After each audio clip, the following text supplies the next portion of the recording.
ये है news reporter network. आप देख रहे हैं न्यूज रिपोर्टर लाइव, सोच आपकी, आवाज हमारी। नमस्कार, आप देख रहे हैं न्यूज रिपोर्टर नेटवर्क और मैं हूं आपके साथ वंदना सती।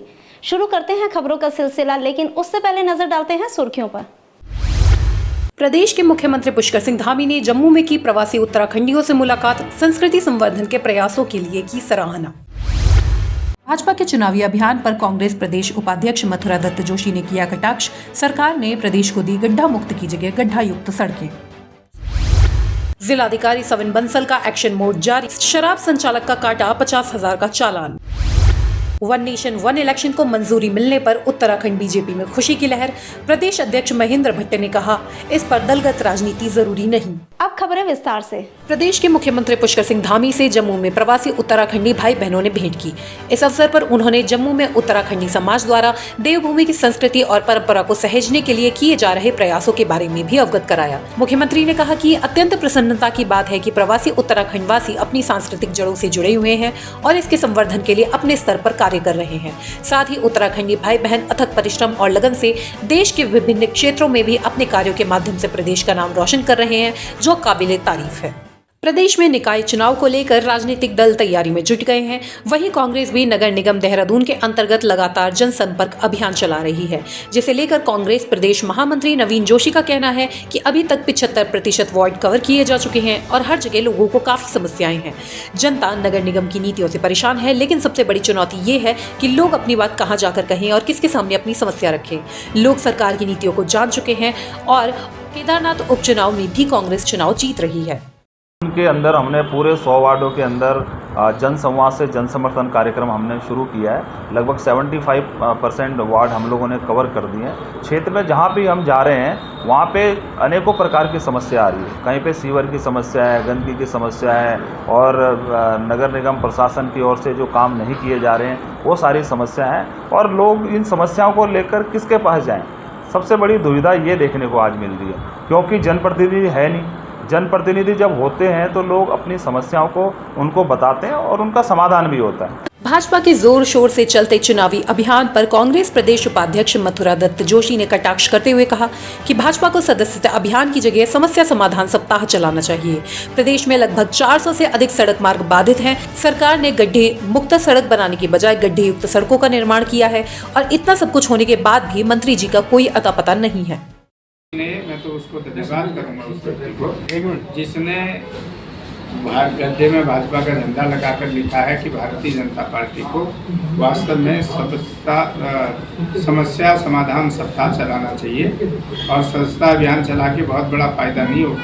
प्रदेश में 10 साल से भारतीय जनता पार्टी की सरकार है, जगह जगह सड़कों में गड्ढे पड़े हुए हैं और कल आपने देखा कि तमाम आप ही के चैनल और समाचार पत्र बता रहे हैं कि मुख्यमंत्री की शक्ति के कारण सड़कें खुली हैं। अभी भी लगभग जो मेरी जानकारी है पूरे प्रदेश में 400 सड़कें बंद पड़ी हैं, चाहे ग्रामीण क्षेत्र की हों चाहे नेशनल हाईवे हो।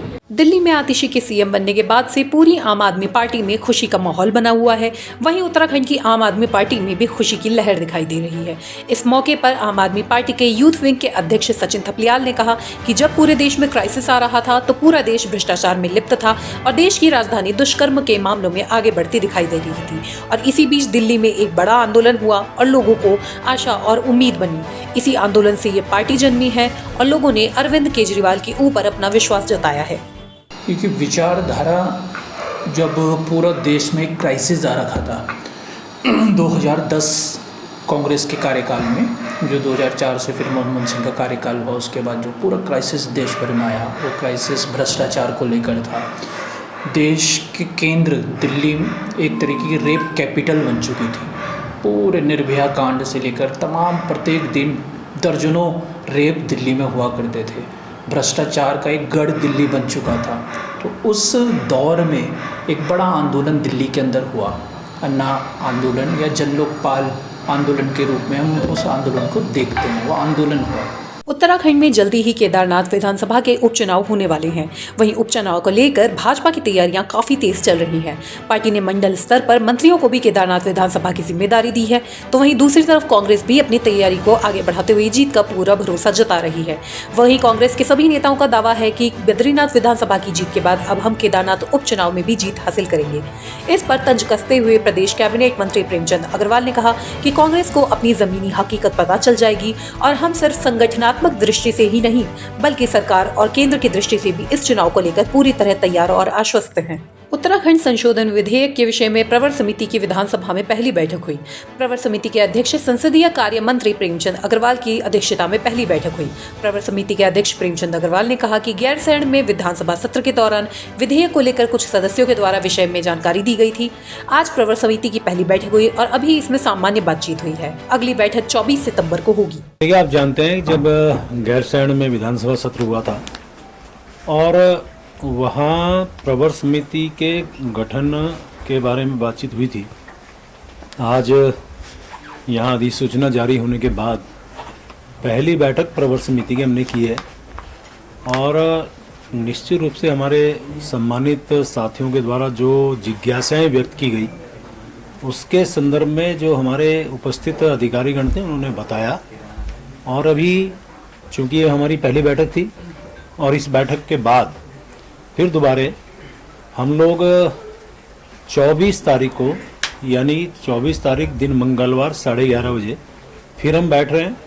जो जिज्ञासाएं या जो जानकारी हमारे सम्मानित सदस्यों ने यहाँ पे उठाई हैं तो उसके लिए फिर हम लोग 24 तारीख को बैठ रहे हैं। वन नेशन वन इलेक्शन को लेकर प्रदेश कांग्रेस कमेटी उत्तराखंड में प्रेस बंधुओं से वार्ता करते हुए कांग्रेस प्रदेश उपाध्यक्ष मथुरा दत्त जोशी ने कहा कि one nation one election Modi ji का नारा है, लेकिन ये नहीं पता कि ये कब पूरा होगा। उन्होंने ये भी कहा कि ये सिर्फ नारे देने वाले लोग हैं। साथ ही उन्होंने कहा कि प्रधानमंत्री जब इस्तीफा देंगे तब वन नेशन वन इलेक्शन करने की बात करें। One nation one election, one nation का मोदी जी का नारा है, ठीक बात है, लेकिन सरकार कब कराएगी इसका कोई तय नहीं है।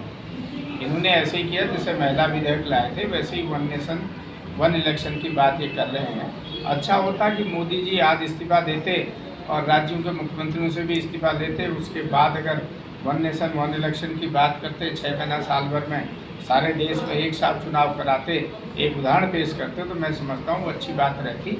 देखते हैं कब तक ये करते हैं, क्योंकि ये तो नारे देने वाले लोग हैं, इनके नारे चलते रहते हैं। उत्तराखंड के कैबिनेट मंत्री गणेश जोशी ने मसूरी विधानसभा में निर्माणाधीन सामुदायिक भवन का निरीक्षण किया। कैबिनेट मंत्री ने कहा कि देहरादून के गणी कैंट क्षेत्र में 10 करोड़ की लागत से सामुदायिक भवन का निर्माण किया जा रहा है। भवन लगभग बनकर तैयार है और 15 जनवरी को इसका लोकार्पण किया जाएगा। उन्होंने कहा कि इस सामुदायिक भवन के बनने से 30,000 की आबादी वाली क्षेत्रीय जनता को अपने तमाम निजी और सामाजिक आयोजनों के लिए सुविधा मिलेगी। देखिए, आज गणी कैंट का क्षेत्र, इसका लगा हुआ क्षेत्र जहां लगभग 30,000 से अधिक की आबादी यहां पर रहती है। यहां पर कोई ऐसा सार्वजनिक स्थान नहीं था। कोई ब्याह शादी अगर इनके फंक्शन होते हैं तो इनको शहर की ओर जाना पड़ता है। 2.5 लाख 3 लाख के वेडिंग पॉइंट मिलते हैं। और एक बार मुख्यमंत्री जी को मैं लेकर यहाँ पर आया था तो मैंने घोषणा करवाई थी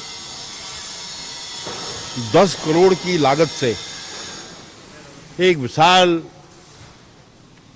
सामुदायिक भवन यहाँ पर बनकर तैयार हो गया है।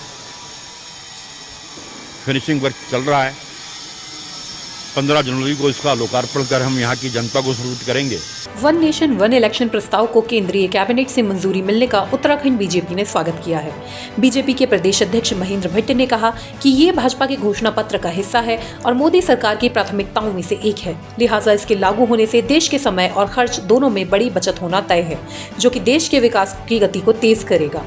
उन्होंने पीएम नरेंद्र मोदी का आभार व्यक्त करते हुए इसे जनता से किए एक और वादे को पूरा करने की दिशा में महत्वपूर्ण कदम बताया है। उन्होंने ये भी कहा कि सभी को दलगत राजनीति से ऊपर उठते हुए देश हित में इस मुद्दे का समर्थन करना चाहिए। प्रधानमंत्री मोदी जी ने जिस बात को बोलते हैं, जो चीज़ धरातल उतरती है उसको धरातल उतारते हैं। हमारे घोषणा पत्र में स्पष्ट था और रिपोर्ट जब जमा हो गई है कमेटी की तो निश्चित रूप से कैबिनेट में उसके डिसीजन के बाद बहुत जल्दी देश के अंदर कानून लागू। सर्वाधिक जगह हमारी सरकारें हैं। 18 राज्यों में एनडीए की सरकार, केंद्र में अकेले भाजपा की सरकार है। हम चिंतित नहीं है, एक दो राज्यों वाले क्यों चिंतित हो रहे हैं? राजधानी देहरादून में पिछले लंबे समय से शराब की दुकानों में ओवर रेटिंग की शिकायतें सामने आ रही थी। जिलाधिकारी सविन बंसल ओवर रेटिंग की शिकायत पर खुद ही ठेके पर ग्राहक बनकर पहुंच गए। सेल्समैन ने उनसे 660 रुपए MRP की जगह पर 680 रुपए ले लिए।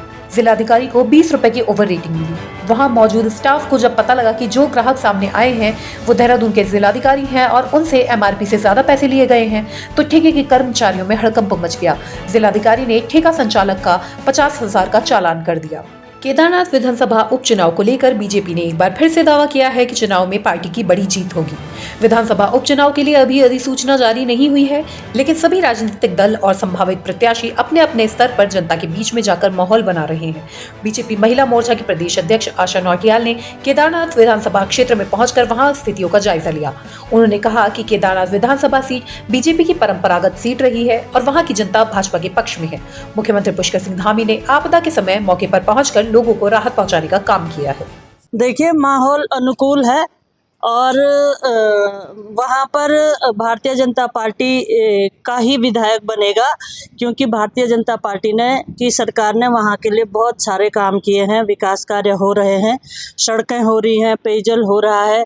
और अभी जो आपदा आई थी उसमें जिस तरह से हमारे प्रदेश के यशस्वी मुख्यमंत्री आदरणीय धामी जी ने रेस्क्यू का काम किया और आपदा प्रभावितों को जिस तरह से उन्होंने उनके लिए तत्काल आकर के उन लोगों को ढाढ़स बनाने का काम किया। राष्ट्रीय खेलों के आयोजन की तैयारियां जोर शोर से चल रही हैं। आज खेल मंत्री रेखा आर्या ने बताया कि राज्य नेशनल गेम्स की मेजबानी के लिए पूरी तरह सक्षम और तैयार है। आज इस मुद्दे पर उन्होंने ओलंपिक संघ के अध्यक्ष PT उषा से भी मुलाकात की। उन्होंने बताया कि जल्द ही खेलों की फाइनल डेट की घोषणा की जाएगी। देखिए, फिलहाल तो खेल विभाग की ये इच्छा है कि नेशनल गेम होने तक में राजीव गांधी स्टेडियम जो है वो विभाग के अधीन रहे, क्योंकि हमें उसमें विभिन्न कार्य करने होते हैं, तो इसलिए अभी वो विभाग के अधीन हम लोग बनाए हुए हैं। इसके उपरांत में निश्चित रूप से हम सबकी ये कोशिश रहेगी कि सदैव इसमें आज कभी UPL हो रहा है, आने वाले समय में इसमें IPL हो, आने वाले समय में इसमें इंटरनेशनल मैचेस हो, इसके लिए हम लोग प्रयासरत है। चयन प्रक्रिया जो है वैसे भी वो चयन प्रक्रिया विभाग के द्वारा नहीं होता है, जैसे खेल विभाग खिलाड़ियों का चयन नहीं करता है, उसके संबंधित एसोसिएशंस जो है खेल खिलाड़ियों का चयन करते हैं। मुझे लगता है कि वो 20 तारीख से संभवतः उसकी तैयारियाँ जो है उत्तराखंड ओलंपिक एसोसिएशन द्वारा की जा रही है। प्रवाह एक अखिल भारतीय मंच है जो कि भारत की सांस्कृतिक और बौद्धिक विरासत का प्रचार प्रसार करता है। हर 2 साल में ये अपने कार्यक्रम आयोजित करता है जिनका उद्देश्य भारतीय संस्कृति का उत्कर्ष है। आज प्रज्ञा प्रवाह की कार्यकारिणी बैठक की अध्यक्षता करते हुए प्रोफेसर सदानंद दामोदर सप्रे ने बताया कि इस बार ये 3 दिवसीय कार्यक्रम 21, 22 और 23 नवंबर को हैदराबाद में आयोजित किया जाएगा। एक ऐसा कार्यक्रम है कि जिसमें राष्ट्र के लिए सोचने वाले देश भर के चिंतक शामिल होते हैं और देश भर के जो कर्मशील लोग हैं वे भी शामिल होते हैं। 2016 में पहली बार हुआ, यह भोपाल में हुआ था। 2018 में रांची में हुआ। 2020 में गुवाहाटी में होने वाला था, लेकिन आप सब लोग जानते हैं कि कोरोना के कारण से वो लगभग 2 वर्ष का काल बड़ा खराब गया, तो फिर वो 2020 के स्थान पर 2022 में गुवाहाटी में हुआ। और अब 2024 में यह भाग्यनगर यानी जो हैदराबाद में यह होने वाला है 2024 में 21, 22, 23, 24 नवंबर 2024। तो बने रहिए हमारे साथ और देखते रहिए न्यूज़ रिपोर्टर नेटवर्क। धन्यवाद। अगर आप हमारे चैनल पे नए हैं तो चैनल को सब्सक्राइब करें और साथ ही बेल आइकन को प्रेस करें ताकि उत्तराखंड की कोई भी अपडेट मिस ना हो पाए।